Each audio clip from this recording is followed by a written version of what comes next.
Bonjour et bienvenue, explorateurs de l'amour. Aujourd'hui, cap sur le tour du monde des baisers. 90% de la planète s'embrasse. Sur la joue ou sur la bouche, avec ou sans la langue, mais d'où vient cette passion? Certains attribuent l'origine du baiser à la relation mère-enfant.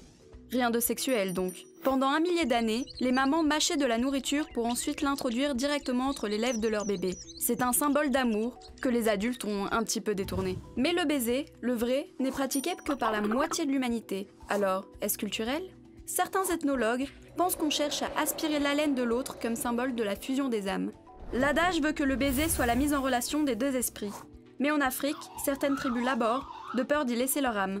Les Madijas d'Afrique équatoriale, eux, adoptent une solution très radicale, l'abstinence. Les femmes portent un disque de bois qui distend leurs lèvres inférieures. Leur baiser coquin, c'est une poignée de main où l'homme emprisonne le pouce de la femme. Plutôt qu'un simple baiser sur les lèvres, les papous amoureux préfèrent se prouver mutuellement leur amour en pratiquant le mitataku.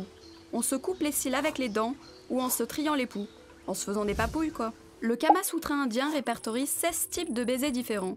Du bisou sur la bouche au bisou tête penchée, en passant par le baiser à gratte, où l'un des amants prend avec ses lèvres celle de l'autre. Mais dans le langage populaire, le baiser dit indien est pratiqué immédiatement après une fellation. À ne pas confondre avec le baiser allemand, qui est peut-être le plus tabou. C'est celui qu'on donne sur la bouche après, comment dire, un anulingus si vous préférez. S'embrasser à la russe, c'est s'embrasser sur la bouche, entre hommes. C'est un baiser de paix.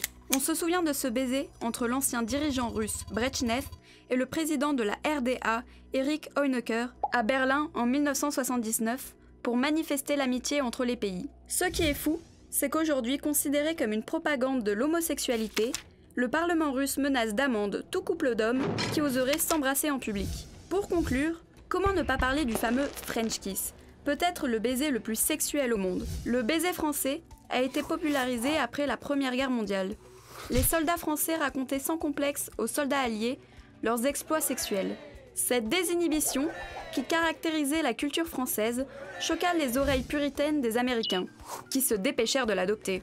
En fait, le French kiss n'a rien de spécifiquement français. On l'appelait baiser florentin au XIXe siècle. Mais une loi anthropologique veut que l'on reporte toujours à une autre culture ce que l'on n'assume pas très bien chez soi.